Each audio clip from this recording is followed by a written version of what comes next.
Alors on va prendre ensemble les éléments les plus importants du support de cours du chapitre 15, chapitre dans lequel on s'intéresse à des molécules à base de carbone. En fait, on commence la chimie organique, la chimie du vivant notamment, et la chimie de la pharmacie aussi. Alors, la chimie organique, c'est la chimie qui a pour base les atomes de carbone, ou les molécules contenant un squelette carboné. Et dans ces molécules, on peut être amené à vouloir faire tout un tas de modifications pour modifier justement les propriétés des molécules. Alors certaines de ces modifications sont naturelles et n'ont pas attendu l'existence de l'homme pour avoir lieu, et puis d'autres modifications sont de synthèse, sont inventées et mises au point par les humains.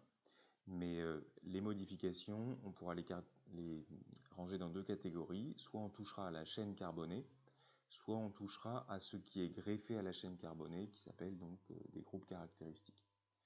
Donc, si on revient aux définitions dans les encadrés, la modification d'un groupe caractéristique peut être un premier objectif. Ça a lieu si on ajoute, si on enlève, si on remplace un groupe caractéristique par un autre, mais si on ne touche pas à la chaîne carbonée. Alors, un exemple de réaction naturelle serait la réaction qui permet de permuter le groupement hydroxyle en groupement carboxyle dans les molécules présentées à droite, sachant que ces molécules sont constituées du même squelette carboné à base de deux atomes de carbone reliés entre eux. Vous avez remarqué qu'on ignore largement les atomes d'hydrogène greffés aux atomes de carbone dans ces raisonnements.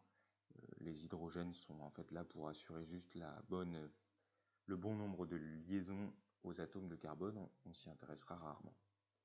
Le chimiste peut aussi viser l'allongement, le raccourcissement ou la cyclisation de la chaîne carbonée. Bref, le chimiste peut viser la modification de cette chaîne.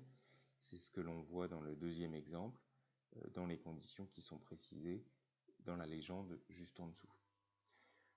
On peut aussi remarquer qu'au cours de réactions qui auraient lieu en plusieurs étapes, on pourrait vouloir modifier la chaîne et les groupes, ou les groupes puis la chaîne. Toutes les modifications sont possibles et ça rend le nombre de réactions en chimie organique absolument infini. Donc ces réactions sont possibles en un nombre infini, il y a de très très nombreuses possibilités et on est certain qu'on les écoulera jamais toutes. Mais il est important, pour s'organiser au laboratoire de chimie et savoir comment procéder, de catégoriser chaque réaction, soit comme étant une addition, une élimination, une substitution. En fait, pour procéder à une addition, on procédera avec un petit peu toujours la même démarche. Pour procéder à une élimination aussi, pour faire une substitution, on procéderait aussi d'une autre façon, mais qui est propre aux substitutions. D'où l'intérêt de faire ces trois catégories. Alors, ces trois catégories répondent à des définitions bien précises que l'on va reprendre, et les définitions s'excluent les unes les autres. On ne peut pas envisager une addition qui serait aussi une substitution, ou une substitution qui serait une élimination, et toutes les combinaisons de cette façon-là sont impossibles. Une addition n'est rien d'autre qu'une addition, une substitution n'est rien d'autre qu'une substitution, etc. Alors, précisément, une addition, c'est un ajout d'atomes sur une liaison multiple. Donc, en fait, la liaison multiple va s'ouvrir, elle a disparu dans la molécule d'arrivée, et les deux atomes de brome dans cet exemple se sont greffés sur des atomes qui étaient déjà initialement investis dans la liaison multiple. Il est vraiment important de repérer cette liaison multiple, le fait que cette liaison multiple s'ouvre pour parler d'une addition. Bon, la substitution, c'est le remplacement. On prend un groupe et on l'intervertit avec un autre. L'élimination, c'est un petit peu le pendant de l'addition, si vous voulez. Il faut que des atomes qui sont portés, des atomes ou groupes d'atomes qui sont portés par des atomes adjacents, soient éliminés de la molécule, soient mis de côté, et il faut qu'il y ait formation d'une liaison multiple. Donc, un peu à l'image de ce qu'on avait fait pour l'addition, on surligne les éléments principaux.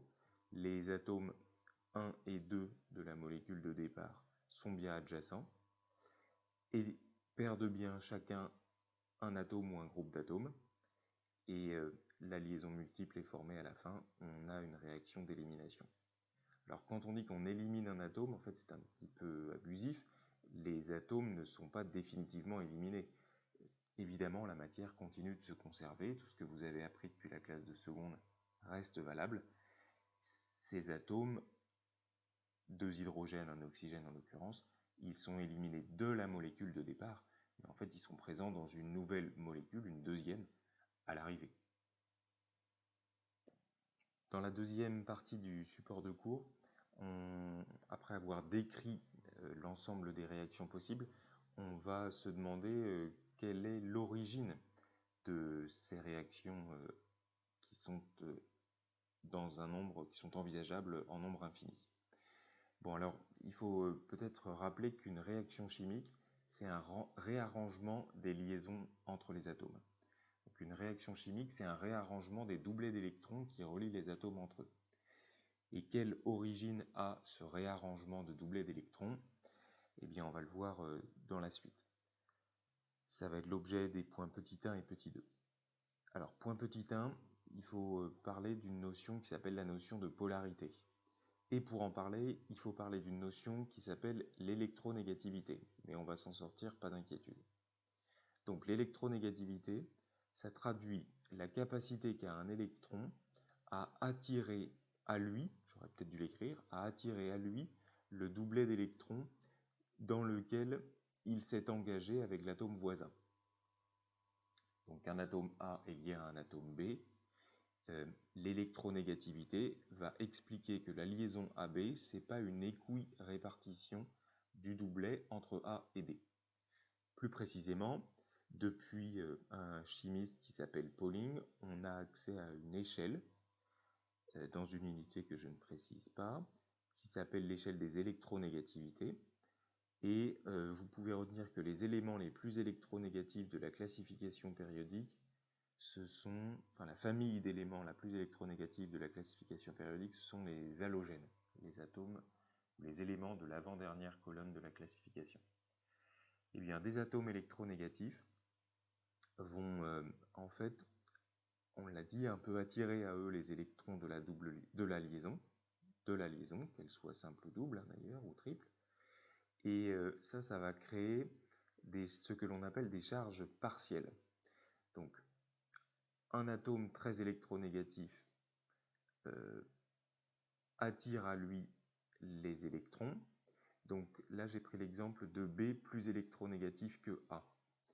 Alors, les électrons constituant le doublet sont plus proches de B.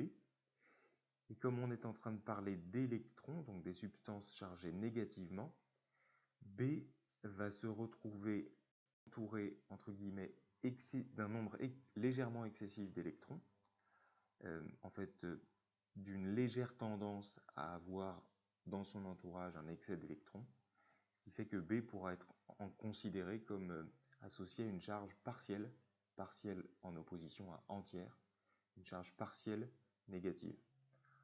Le pendant, c'est que A doit lui être associé à une charge partielle positive. Il y a une chose qui reste valable, c'est l'idée suivant laquelle une molécule est de toute façon une substance électriquement neutre, donc la molécule A-B doit porter une charge nulle. Et une charge delta plus face à une charge delta moins, ça fait bien une charge nulle. Et on a là sous les yeux un premier exemple de liaison polarisée. La liaison est polarisée, un petit peu comme une pile, si vous voulez, puisqu'elle présente deux côtés, un pôle légèrement plus, un pôle légèrement moins. Donc un pôle qui a un léger défaut d'électrons, un pôle qui a un léger excès d'électrons. La liaison AB est polarisée. Dans une molécule, plusieurs liaisons peuvent être polarisées. En fait, on peut même aller plus loin en disant que dans une molécule, dès que deux atomes différents se font face, alors la liaison qu'ils engagent est polarisée. Très souvent, les liaisons sont faiblement polarisées. Il faut tout de suite que je donne le cas d'un atome de carbone face à un atome d'hydrogène. C est différent de H, donc a priori C et H ont des électronégativités différentes, c'est vrai, mais finalement des électronégativités pas très éloignées. Donc ça arrivera très souvent qu'on dise que la liaison CH n'est pas polarisée. En fait, c'est abusif. Elle l'est, mais très faiblement. Par exemple, des liaisons fortement polarisées, ce sera des liaisons carbone-halogène. Ça comptera beaucoup dans les raisonnements qui vont suivre. Donc on vient de voir que les molécules présentaient finalement des parties plutôt chargées positivement, des parties plutôt chargées négativement. Et ça va jouer un grand rôle dans les échanges mutuels d'électrons entre des réactifs. Ça va nous amener à définir dans les molécules des sites donneurs et des sites accepteurs. Pour qu'une réaction ait lieu, il faut qu'un site donneur puisse être à même de rencontrer un site accepteur, et la monnaie d'échange entre ces sites, ça va être les doublets d'électrons. Donc, faut réussir assez rapidement dans les molécules qu'on vous proposera à identifier les sites donneurs. Donc, les sites donneurs, ce sont des sites qui ont un excès d'électrons. Cet excès peut avoir différentes origines. C'est l'objet de cette liste à suivre. Un atome qui posséderait des doublets non liants. On peut directement donner des exemples un petit peu plus loin. C'est un atome qui est un bon candidat pour céder des électrons, puisque ces électrons non liants sont labiles. Ça veut dire qu'ils sont capables de se déplacer très aisément vers un éventuel site accepteur. Quoi d'autre? Un site donneur, un très bon candidat est un site donneur, c'est une charge négative. Alors là, pas une charge partielle négative, une vraie charge négative. J'aurais pu, par exemple, dans la liste ci-dessous, placer l'atome, l'ion chlorure, Cl-. L'ion chlorure, il a 4 doublets non liants.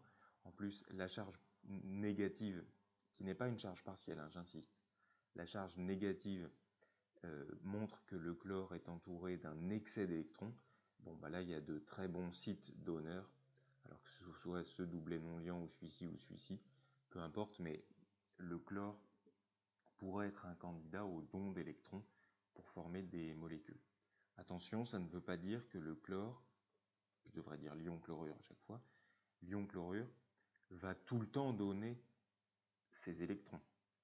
Il peut être obtenu comme produit d'une réaction l'ion-chlorure. Il faudra envisager les choses au cas par cas dans les différents exercices.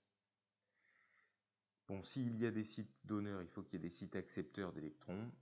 Donc, des sites qui portent une charge électrique positive seraient des très bons sites accepteurs d'électrons.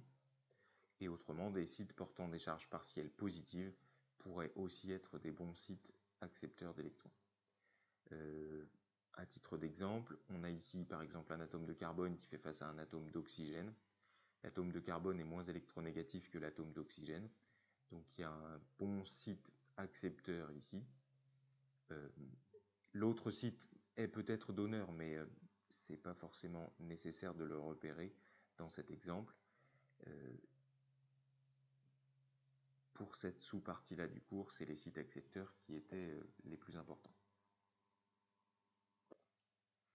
Et donc, si un site donneur d'une molécule fait face à un site accepteur d'une autre molécule, ces sites vont pouvoir, entre guillemets, s'entendre, et on va pouvoir repérer ce que l'on appelle le mécanisme réactionnel. Alors, je vais lire l'encadré. Lors d'une transformation, il y a plusieurs réactions qui peuvent se produire, et ça s'appelle, le fait de décrire cet ensemble de réactions s'appellera le mécanisme réactionnel. Parfois, ce mécanisme réactionnel sera en une seule étape, donc ce sera plus simple, et puis parfois il sera en plusieurs étapes. Donc on détaillera chacune des étapes en autant de flèches courbes, en autant d'échanges entre des sites donneurs et des sites accepteurs. Donc les flèches courbes représenteront le mouvement d'un site donneur vers le site accepteur. L'orientation de la flèche est importante pour se renseigner à ce sujet, et c'est en fait ces flèches courbes qui vont dessiner la formation et donc par échange la rupture aussi de certaines liaisons chimiques. On a vu des exemples dans les activités. On continuera d'en voir dans les exercices. Si on veut finir le premier exemple, il y a ici formation d'une nouvelle liaison. Alors rien ne dit qu'il y a une autre liaison qui se détruit dans cet exemple. Ça n'est pas obligatoire. Dans le deuxième exemple, on a encore une flèche qui relie deux molécules différentes. En fait, il faut être plus précis, qui relie un ion et une molécule. Donc ça vient une flèche courbe qui va d'un site donneur vers un site accepteur. J'ai tenu à faire une petite remarque. Ça arrivera que vous voyez des flèches courbes à l'intérieur d'une même molécule. Alors, dans ces cas-là, ça n'est pas un transfert d'électrons d'un site donneur vers un site accepteur. C'est en fait un transfert d'électrons, dans le cas que j'ai proposé ici, pour éviter que l'atome de carbone n'ait 5 liaisons, ce qui n'est pas possible. En fait, il y a arrivée d'une liaison par l'extérieur, c'est la flèche courbe qui relie un site donneur d'un ion vers un site accepteur de la molécule. Et pour continuer d'assurer le fait que le carbone engage toujours 4 liaisons, eh bien, il faut qu'au sein de la molécule, il y ait un déplacement. Et j'insiste, ce déplacement n'est pas un déplacement entre un site donneur et un site accepteur, puisqu'il a lieu à l'intérieur d'une molécule. Bon, le mieux est de poursuivre les entraînements, de multiplier les cas, et vous allez voir qu'une petite mécanique va se mettre en place et les exemples finiront par se ressembler. Voilà pour l'essentiel sur ce document.